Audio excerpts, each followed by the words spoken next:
Welcome to our deep dive, into this whole world of spiritual practices. It's something we're seeing more and more of these days, but like the sources point out, there's still these big question marks around it. You know what I mean? Mm. There's a sense of mystery, maybe even some skepticism, and the material we've got here, it's fascinating. A mix of personal stories, research, historical perspectives. So are you ready to dive in and see what's what? Absolutely. Uh-huh. I think what's really interesting is how all these different sources, they all seem to point back to this core desire in us as humans, Hmm. this yearning for connection to something bigger, Yeah. beyond the everyday. It's like spiritual practices offer a way to tap into that. For sure. And it's not just, about feeling good or finding inner peace, although the sources do mention those as benefits. It's this idea that these practices, they can actually impact our mental and physical well-being too. Like there's a real tangible effect. Exactly. And that's where it gets really intriguing. Talking about building resilience, that ability to bounce back from challenges. Some sources even suggest that specific practices can actually rewire our brains to better manage stress, even enhance creativity, almost like unlocking this hidden potential within us. Unlocking hidden potential. I like that. It makes you wonder though, why aren't these practices more mainstream, especially with all these potential benefits? Right. It's a question the sources wrestle with too. On the one hand, you have these incredible stories of personal transformation, but then there's this sense of risk too, a potential for misuse that makes people hesitate. It's a bit of a balancing act. It is. And I'm curious about this idea that keeps popping up in the material, this idea of negative energies. It honestly feels a little unsettling. Is this something we should be worried about? Well, it's definitely something to be aware of, especially as you go deeper with certain practices. This idea of darker forces or negative energies, it's not unique to one tradition. You find it across cultures throughout history. And while it can be intimidating, understanding these concepts, it can actually help you approach your exploration with more clarity, and with more discernment. So it's not about avoiding the dark side altogether, but more about understanding it so we can navigate it safely. Exactly. Like learning the rules of the road before you start driving. You need to know the dangers to stay safe and make good choices. And it's the same with spiritual practices. Knowing what to look out for helps you avoid the pitfalls and find the practices that truly resonate with you. That makes sense. But if this knowledge is so important, why doesn't it seem more readily available? Why aren't these practices more integrated into our everyday lives? The sources seem to suggest that institutions like churches and even the medical community, they're hesitant to fully embrace them. Well, it's a complex issue for sure. There are a few factors at play here. For example, many established religions, they have their own doctrines and traditions that might not align with certain spiritual practices. It's not necessarily about right or wrong, but more about different approaches to understanding, the divine or connecting with something bigger than ourselves. So it's more about finding the path that resonates with you personally than expecting like a one-size-fits-all approach. Precisely. And then there's the question of training and expertise. Many practitioners of these techniques, they come from long lineages of knowledge passed down through generations. It's not something you could just pick up, from a quick workshop. Finding a qualified teacher or guide is essential, especially when dealing with powerful energies. It sounds like experience and lineage really matter in this field. But what about the cultural and ethical considerations? A lot of these practices come from different cultures, and there's always that risk of appropriation or disrespect. How do we navigate that sensitivity? It's crucial, Mm. and I think this is where personal responsibility comes in. It's not just about being interested in a practice, it's about approaching it with respect, with humility, and a genuine desire to learn and understand its origins. Doing your research and seeking out authentic teachers from within those traditions is so important. So it's about being mindful of the context, the history, and the cultural significance of these practices. Absolutely. Yeah. And recognizing that not every practice is for everyone. Part of this journey is about finding what aligns with your own beliefs and values, while respecting the boundaries of other traditions. This brings us back to something you mentioned earlier, the potential for misuse.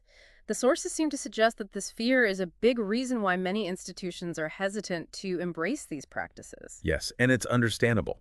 Any practice that involves power, whether it's spiritual or otherwise, has that potential to be misused. And institutions have a responsibility to protect their members from harm. So even though there's this growing interest in spirituality, there's also a lot of caution and even fear around it. So we're left with this paradox, this deep human need for connection and meaning, all this potential from spiritual practices, and yet this hesitancy to embrace them fully because of the risks and the concerns. So where do we go from here? That's a fantastic question. And the sources actually offer some compelling answers. Stay tuned, because in the next part of our deep dive, we'll explore how individuals can navigate this landscape and find their own path to spiritual growth and empowerment. Okay, so it sounds like we're at this crossroads, right? We've talked about the potential benefits, the risks, and why they might not be as accepted as we'd hope. But where does that leave like someone like me or, our listener who's really interested in exploring this further? Well, I think this is where the sources offer a really empowering message. They emphasize that, even if traditional institutions are hesitant, individuals can still take ownership of their spiritual journey. Yeah. It's about, finding your own path, even if it's not always clearly marked. So it's about self-empowerment, right? Taking responsibility for your own growth. But wouldn't that be a bit like venturing out, into uncharted territory without a map? How do we even start? Well, one of the sources actually compares it to learning a new skill, like playing an instrument or speaking a new language. Yep. You wouldn't expect to be fluent overnight. Right. It takes time and dedication and a willingness to learn from both successes and mistakes. That makes sense. But in this case, it's not just a new skill. It's like connecting with something so much deeper, something that can have a huge impact on our lives. The stakes feel a bit higher here. I understand that feeling. Hmm. And I think that's why the sources really emphasize discernment. It's about learning to trust your intuition, to really know the difference between genuine guidance and potentially harmful influences. So it's about developing that inner compass, right? That Right. sense of what feels right and true.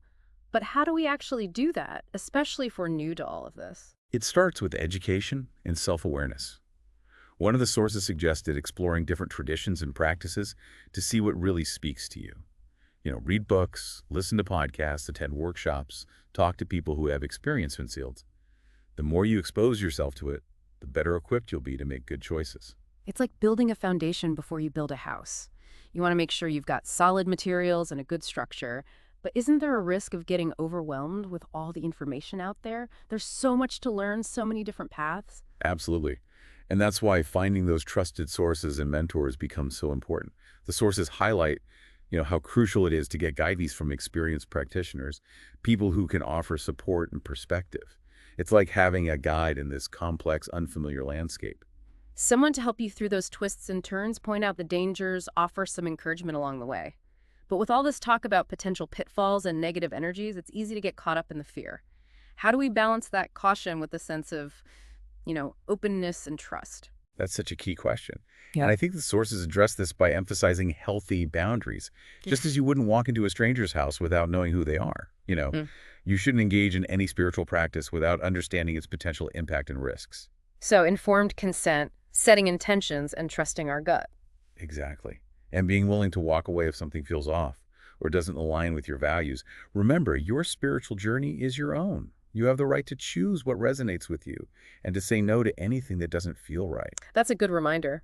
But what about those who might say this whole self-guided thing is too risky? That it's better to stick with established institutions or avoid these practices altogether? It's a valid concern, and the sources do acknowledge that. There are definitely risks with any exploration, whether it's spiritual or not. But they argue that by avoiding these practices, we're missing out on a big opportunity for growth and transformation. So weighing the risks and rewards, recognizing that there's no one right answer. Exactly. And in the end, the decision to embark on this journey is a personal one. But the sources offer this message of hope. Even with uncertainty and challenges, there's a path forward for those who seek it. A path that might not always be clear, but one that's worth exploring. Absolutely. And as we head into the final part of our deep dive, I think we'll discover that this journey, with all its complexities and challenges, can lead us to a much deeper understanding of ourselves, our place in the world, and maybe even the nature of reality itself. It feels like we've come so far, but there's still this sense of like, wow, there's so much more to uncover. Right. That's what's so amazing about it. This exploration, it's a lifelong journey. And like the sources say, the deeper you go, the more you realize just how connected everything really is. We've talked about the risks and challenges, but it's important to remember those potential benefits too, that transformative power these practices can have. Absolutely.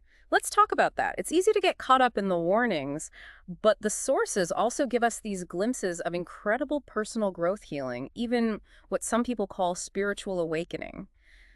What are some of the most compelling examples that you've come across? One that really stuck with me was this story about a woman struggling with chronic pain for years. She had tried everything traditional medicine could offer, but nothing helped. Then she found this meditation practice focused on compassion and self-acceptance, and within a few months, her pain levels went down significantly. She even started talking about this sense of peace and joy she'd never felt before. Wow, that's incredible. It just reminds you that these practices aren't just about like esoteric concepts or mystical experiences.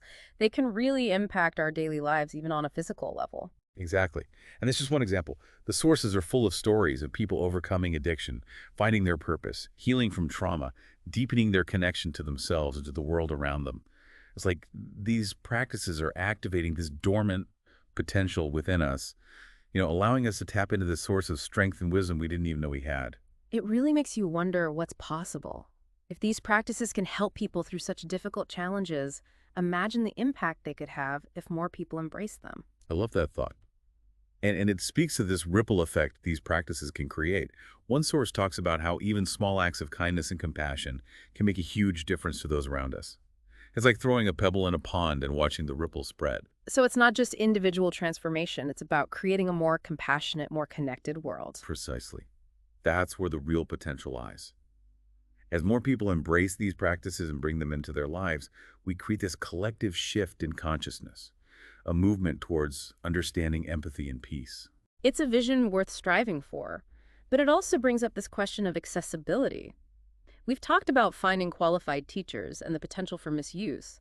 But what about those who don't have the resources or opportunities to access these practices? That's a really important point, and the sources touch on this too. One of the key takeaways is that spiritual practice, it doesn't have to be expensive or exclusive. There are so many free resources, online books, podcasts, guided meditations, online communities where people can connect and learn from each other. So it's about being resourceful, finding those opportunities for connection and learning, even if they're not traditional. Exactly. And it's key to remember that spiritual practice at its core is about cultivating that connection to something bigger than ourselves. That connection can be found in nature, in helping others in creative expression, even in the everyday moments of life. It's about bringing that awareness, that presence and intention into everything we do. You said it perfectly. And that's a practice anyone can do, no matter their background or beliefs. This deep dive has been incredible, and I feel like we've only scratched the surface. It's clear there's so much more to explore and discover in this world. But where do we go from here? What's the next step for someone listening who's feeling inspired to dig deeper? That's the question, isn't it? And I think the biggest takeaway from all of this is that this journey, it's yours. There's no right or wrong path, no one-size-fits-all solution. Trust your gut, follow what interests you, and be open to what you find. The path will unfold as you walk it.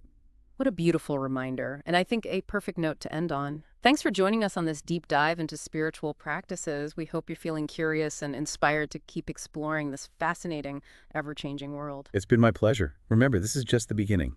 Keep searching, keep learning, keep diving deep.